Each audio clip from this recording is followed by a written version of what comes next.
nga tukuza amazaalibwa ga Kabaka ag'emyaka 66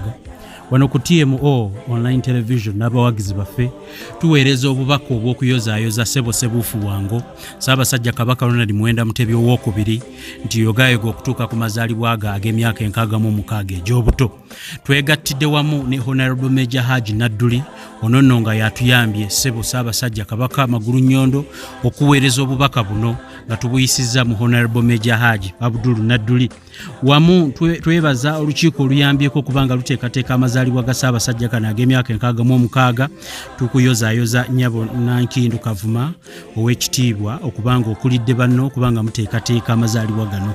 ne banno b'okoze nabo omuli ow'ekitiibwa Hamisi Kakomo, ow'ekitiibwa Josephine Nantege Semanda, ow'ekitiibwa Richard Kabanda sako n'ow'ekitiibwa Beka Sejjengo. Mwebale nnyo okubanga muyambako Obuganda okuteekateeka amazaalibwa gano.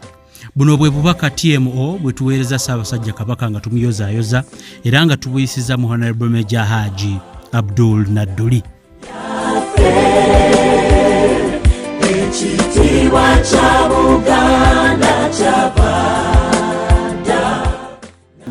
Ajira twogere ku mazaalibwa ga Ssaabasajja Kabaka gano era tugwa mwagalize bulungi wakugayitamu emirembe Ssebo.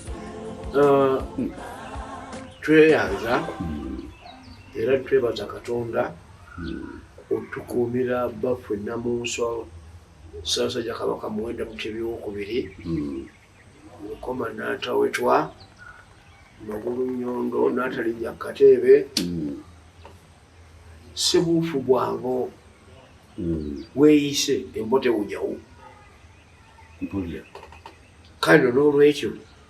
ebyo n'amannya ago gakutema magembe tugayita okutema amagembe okuwaana n'okulaga obwagazi bw'omuntu mu abantu gye muli n'abaddu be. Tukuyozaayoza kutuuka ku lunaku luno olw'amazaalibwa abo ag'okuweza emyaka 66. Kikolwa kirungi Katonda kyatukoledde kubanga bw'otunudde Prince Philip ajuluddwa nga wa myaka 99 ebula ennaku ntono nnyo atuuke ku gw'ekikumi. Kale nno obuwangaazi buno bulungi kubanga ofuna omukisa ogubuulirira abaana b'ozadde, ofuna omukisa okuteekawo entabagana n'aboolulyo olulangira, ofuna omukisa okuteekawo enkola egatta abakopi n'abakungu n'abaami kubanga baba tebakubebye. Kale n'ekintu ekyo byonna tubikwagaliza amazima. Ate era ofuna omukisa n'owesengejja abantu abo abayinza okukwatizaako eggwanga ligende mu maaso n'okusingira ddala okukuuma Nnamulondo nga nnywevu nga teyugumiziddwa era nga tetawaanyiziddwa. Kale kabbira omulanga bonna abaweereza mu maaso ga Ssaabasajja abamukwatiddeko mugende mu maaso n'okutuulira okulaba nga mutukolerako ebyo byokka ebituyamba era ebiyamba ne Nnamulondo okutambula ng'egenda mu maaso. Kunywera. Ate era nenkubira ne gavumenti eya wakati omulanga kutya nti yali oyo yennyini bafu gwe twatambula naye mu nsiko. Era lumu twali nga tujaguza okufuna ekikopo kyaffe ekya Bulemeezi ky'amasaza banyimusaako mu maaso ge nennyonnyola ku mukwata ku lutalo naye nabategeeza bwenti nti Buganda byefunye nga biyita mu ye si donation, si kuweebwa buweebwa. He sacrificed by himself. Yayimuka n'ajja mu ddwaliro. Bemba njogera ku kye nalaba kubanga nze n'omu ku abo abaamulambuza tulambuza ebitundu ebinunule naye obufere mwattu bwali bwajja dda bwe yamala okulaba ku mbeera y'abantu yakintegeeza n'agenda bagula muziyita container z'engoye ezo ezikozeeko eyo Bulaaya naye wallahi tezaatuuka Buganda bazikubira ekkuuli eyo mu kkubo ne bazitundira eyo e Nairobi okuba mu nsiko obuyambi bw'Omutanda tebutuuse bwabbibwa tebunatuuka kale nno obubbi buvudde mabega nga mwebuli kale nno abantu abo twetaaga okutuulira okulaba tutunuulire ebbaluwa Ssekabaka Muteesa gye yawandiika ng'agiwandiikira n'abakyala w'Abongereza Queen Victoria ow'olubereberye ono yali Muteesa ow'olubereberye n'oli Queen Victoria ow'olubereberye nkusaba ompeereze ku bantu abalungi bajje basomesa abantu bange ku magezi ga Bulaaya abo ge mulina bajje basomesa abantu bange ku ddiini eyo nga bwe mugisinza naye bw'obanga oweerezanga abantu balungi beereere abatalira mu ggwanga lyange lukwe tontabaalanga nange siri kutabaala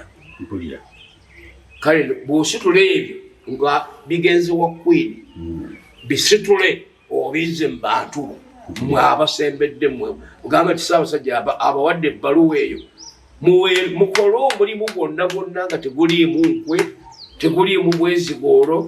Namulondo esigale ng'etambula ng'egenda mu maaso tujja kukwagaliza obulamu obulungi n'eddembe eddungi n'okukulaakulanya Obwakabaka buno okugenda mu maaso kubanga ono ye muzadde w'eggwanga nno lye tuyita Uganda yekalizaala era yekalikuza mpulira nzijukirako mu mwaka gwa 58 Sir Frederick Crawford yali gavana naye nga muzaale w'e Kenya mu Masamba naye ate yali nga talinnya nnyonyi yalina obulwadde obw'omutima naye bw'aba asiibula emmengo kenjagala nange okusimbyayo yagamba it is duty bound for fellow Ugandans okwebaza Buganda naye si bannayuganda bokka naye ne East Africa, the entire West Africa bonna balina ensi Kenya Tanganyika Zanzibar ne Uganda zirina okwebaza Uganda kubanga omulimu Obwakabaka bwakola okulwanyisa Federation ya East Africa yeggwanga lyokka eryalina endagaano n'Abazungu era eryalina endagaano ne gavumenti engabano y'obuyinza mpulira Mugabe wano afudde jjo baabagatta mu Federation mwaka gwa 2004 wakati wa Rhodesia ne Nyasaland mwe mwava Malawi Zambia Zimbabwe babagalira kiki mundu nganda kutwazi bagalira Luweero mpulira kyo bulabanga Mugabe aluddeko buli bagagera tonda batuwa takali afwe era yensonga lwaki ya confiscating amasamba agamu ag'Abazungu ettaka n'aliddisa abaddugavu naye kuba ekifaananyi olwaleero nga baatugattagatta mu ngattagatta y'ekika ekyo gwali wano e Uganda ow'e Kenya waali mulonzi omutegeera otya kyali badde kizibu ate ow'e Tanzania olaba ero si ye tutawaanya okulonda oweeri n'oweeri ne baleetamu abasimba layini abatategerekeka buno bwakola omulimu munene bwe tuba tujjaganya amazaalibwa ga muzzukulu waago tolina naffe kucacaakiza wamu n'okwebaza mpulira ate n'okwongera okusimba ku mugongo gwe okumubugiriza n'okumuwa obuwagizi ku nsonga zonna nga eyavaamu eggwanga naye ffe Buganda teyeegattanga ku bannayuganda bannayuganda be baatwegattako bannayuganda be bajja beegatta bajjanga obutegeevu obuli wano n'enfuga Toolo yajja mu mwaka gwa 9 bagamba nti Buganda yagenda e Toolo Ankole yajja mu mwaka gwa 9 mugumu twagambako nti ate twasenguka ne tugenda ekole Eastern nejja mu mwaka gwa 9 mu 3 yonna yakakungu twalagayo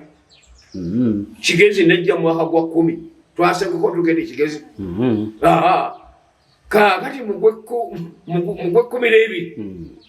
ne baleeta Lang'ona Acholi nga basijja kugalanga ne babaleeta wano 26 ne baleeta Abakaramojja nga babaawukaganyizaamu n'Abatulukana eb'Ekenya 14 West Nile Remedy ng'eva e Congo nabo ne beegatte ku Buganda Bunyolo yasembayo mu 3 ani yeegatta ku munne bali be bajja webale batwegattako wano batugamba nga tulina ebyaffe bitwogerako batuwulirize balemekangazza mayi olibyogerako mpulira abakangazza kuliko omu eyawandiika Abaganda baagala bifo byakumwanjo nkizo iye bw'ova eno gy'osula mu maka gange ate gwasulawo gw'oyagala zemba kukamirira gwe gamba oli najja n'asula ewuwo ate nasaba bulangiti esinga okubugumya ye mwenyinimu osula empewo yasule nga abuguma kale okujaganya kuno kutukwatirako ffe ffenna nga bannayuganda kubanga amaka ago omulimu gwe bakola gwaffe ffenna gutukwatako nga bannayuganda kirungi nnyo Haji obubaka tubweyanziza obubaka buno bwe tweyambisizza okubanga tuggalawo puroguramu yaffe olwaleero Haji lwendijja ndikubuuza konteyina omutanda ze yatumya bwe zaabulankana mwanoonyereza kwani olwokubanga bwe twavaayo twali ku birala kiri yali donation weri abo bokka abaali bali mu ttalo abaali bayita obwereere kaakati ng'ate tetukyabitwalanga projekiti kyetugenda okutunuulira twagala let the bygone be a bygone mukizikirizaawo omutima ogusonyiwa ogwo naye kale Haji kweyanziza nnyo era nkwagaliza ekisiibo ekirungi ku lwabo bonna bonna abatugoberera tukwagaliza buwangaazi tusobole okuddanga okwebuuzangako buli wabaawo ensonga okubettane teryo lyonna line eggwanga Buganda lyamanyibwa nnyo eggwanga lyaffe kwetoloola ensi zonna twesimye nnyo olwa Buganda lyaffe ekitiibwa kya Buganda kyabada naffe tukikuume